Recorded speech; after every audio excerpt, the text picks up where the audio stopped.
Good morning, dear students. Today we are going to revise chapter 3, two stories about flying. Let's discuss question answer from the first part, his first flight. Look at the first question. The young seagull was afraid to fly.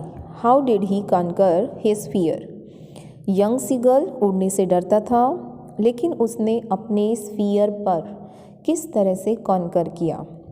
इस question को ऐसे भी पूछा जा सकता है, how did the young seagull get over his fear of flying, कि अपने फ्लाइंग के डर पर उसने कैसे ओवरकम किया। How did the young seagull overcome his fear and make his first flight, कि उसने किस तरह से अपने फियर पर ओवरकम किया और अपनी पहली उड़ान भरी।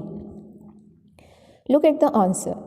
The young seagull was sitting all alone on a ledge. Young seagull एक ledge पर अकेले बैठा हुआ था. His parents had been trying to motivate and coax him to learn the art of flying. उसके जो पेरेंट्स थे उसे मोटिवेट करने की कोशिश कर रहे थे और कॉक्स का मीनिंग होता है परस्यूड, मतलब मनाना, उसे मना रहे थे to learn the art of flying, उड़ने की जो आर्ट है, उड़ने की जो कला है, उसको सिखाने के लिए उसे मना रहे थे और उसे मोटिवेट कर रहे थे। His two brothers and a sister, who were more daring, had already learned to fly and swim for food. उसके दो ब्रदर और एक सिस्टर जो मोर डेयरिंग मतलब ज़्यादा डेयरिंग होता है, बहादुर होना, साहसी होना, हैड ऑलरेडी लर्न, जो ऑलरेडी सीख चुके थे फ्लाई करना और फूड के लिए स्विम करना। But this little one fail to gather enough courage to take the plunge. Plunge means risk, कि जो लिटल वन कौन है? Young seagull. वो रिस्क लेने में अपने करेज को गैदर नहीं कर पाता है और फेल हो जाता है। इट मीन्स वो उड़ नहीं पाता, उड़ना नहीं सीख पाता। The parents decided to ignore him and kept him hungry for a day. Parents ने क्या सोचा कि उसे इग्नोर कर देते हैं और उसे एक दिन के लिए भूखा रखते हैं। No one came near him for 24 hours. 24 hours तक कोई भी उसके पास नहीं आता। The mother teased him by bringing fish close within his reach and then took it away. उसकी मदर क्या करती है, अपनी बीक में एक फ़िश रखती है और उसे उसके पास जाती है और फिर उसे दूर ले जाती है। इस तरह की एक्टिविटी करके वो उसे टीज़ करती है, क्योंकि वो भूखा है और नेचुरल सी बात है, भूख के कारण वो उसको लेने के लिए एक्साइटेड है। The little seagull frustrated out of hunger dived at the fish in his mother's beak. Little seagull भूख से फ्रस्ट्रेटेड हो चुका है, फिर वो एकदम से क्या करता है, मदर की बीक में जो फिश है उस पर डाइव कर जाता है।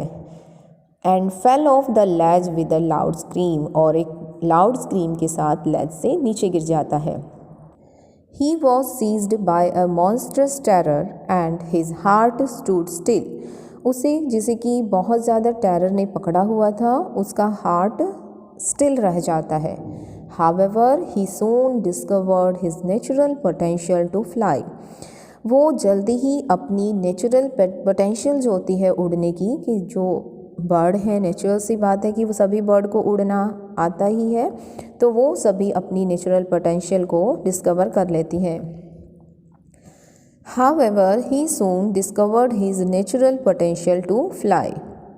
Within minutes, he soared and curved like an expert seagull.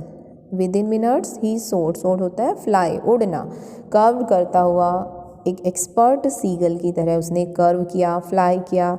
He had conquered his fear completely and enjoyed his first flight. और इस तरह उसने अपने डर पर पूरी तरह से कॉन्कर कर लिया और अपनी पहली फ्लाइट को एंजॉय किया। Look at the next question that has been taken from the second part, Black Aeroplane. I will take the risk. What is the risk? Why does the narrator take it and with what result? मैं risk लूँगा, risk क्या है और narrator ने इसे क्यों लिया और इसका क्या रिजल्ट था। While flying to his hometown in England, the narrator, a young pilot, finds himself surrounded by huge dark stormy clouds. England में अपने होम टाउन की तरफ जाते हुए नरेटर, जो एक यंग पायलट है, उसने देखा कि वो ह्यूज डार्क और स्टॉर्मी क्लाउड से घिर गया है। He doesn't have sufficient fuel to fly up and over them or to fly around them to north or south. उसने देखा उसके पास नॉर्थ से साउथ की तरफ जाने के लिए सफिशिएंट फ्यूल नहीं था। Left with two options, either to fly back to Paris or to accept the challenge of the threatening storm. अब उसके पास दो ऑप्शंस बचे थे। पहला ऑप्शन था या तो वो पेरिस वापस चला जाए या फिर जो खतरनाक तूफान था उसके चैलेंज का वो सामना करे। He decides to choose the latter. अब उसने लेटर वाला चूज़ कर लिया ऑप्शन। अब लेटर ऑप्शन कौन सा था? देखो, लेटर का मीनिंग होता है बाद वाला ऑप्शन। जैसे स्टार्टिंग में राइटर ने हमें टू ऑप्शंस बताए हैं। पहला ऑप्शन था कि या तो वो पेरिस वापस चला जाए या फिर वो स्ट्रॉन्ग जो तूफान है उसका सामना करे। तो दूसरा ऑप्शन है यहाँ पर challenges, accept the challenge of the threatening storm. तो उसने जो डिसाइड किया वो ये था कि उसने एक्सेप्ट कर लिया the challenge of threatening storm. ठीक है, ये बाद वाला डिसीजन था, it means latter option. He decides this because he is headed home to be with his family for a holiday and to enjoy the sumptuous English breakfast. अब देखो उसने क्या डिसाइड किया था कि वो इस चैलेंज का सामना करेगा, तूफ़ान का सामना करेगा। अब उसने ये क्यों डिसाइड किया था? क्योंकि जिस चीज़ ने उसे हेडेड होम, मतलब क्या चीज़ थी जो उसे होम की तरफ खींच रही थी?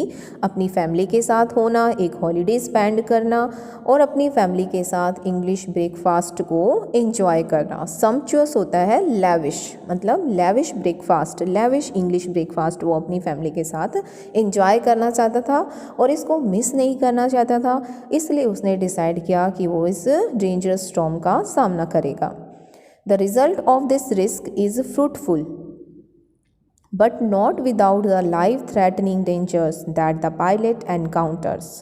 पायलट एनकाउंटर्स मीन्स पायलट का सामना होता है किससे? लाइफ थ्रेटनिंग डेंजर्स, मतलब खतरनाक तूफ़ान से जो उसने सामना किया है अपने जीवन को खतरे में डालकर, इस तरह के तूफ़ान का सामना किए बिना नहीं। रिज़ल्ट उसका फ्रूटफुल रहा, क्योंकि हमारा क्वेश्चन था ना कि विद वाट रिज़ल्ट, तो result of this risk is fruitful, कि वो जो है सेफली वहाँ से स्टॉर्म से बाहर आ जाता है, लेकिन उसने अपनी लाइफ थ्रेटनिंग डेंजर्स का सामना किया था।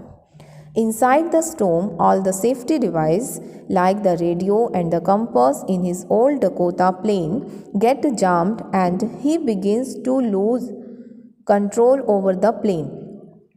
अब देखो, इनसाइड द स्टॉर्म, स्टॉर्म के अंदर उसके साथ क्या हुआ था? तूफान में सभी जो सेफ्टी डिवाइसेस थी जैसे रेडियो, कंपास, उसके ओल्ड डकोटा प्लेन में, वो सभी क्या हो जाते हैं? जाम हो जाते हैं और प्लेन पर उसका जो कंट्रोल होता है वो लूज़ होना शुरू हो जाता है।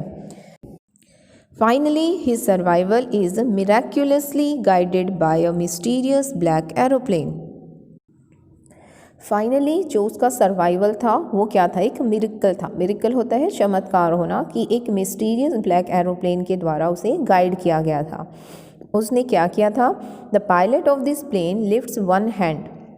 इस प्लेन के पायलट ने क्या किया? अपना एक हैंड ऊपर उठाया, वेव्स किया, हाथ का इशारा दिया, उसे सिग्नलिंग दिया। किसको? The pilot of Dakota, Dakota के पायलट को सिग्नल दिया। डकोटा का पायलट यहाँ पर कौन है? नरेटर। टू फॉलो हिम, कि उसे वो फॉलो करे। और इस तरह से the narrator obeys his mysterious guide like an obedient child, और उसने एक ओबीडियंट चाइल्ड की तरह अपने इस मिस्टीरियस गाइड को ओबे किया and eventually gets out of the storm clouds to land safely. और इस तरह एट लास्ट वो स्टॉर्म क्लाउड से बाहर आ जाता है सेफली। Thank you.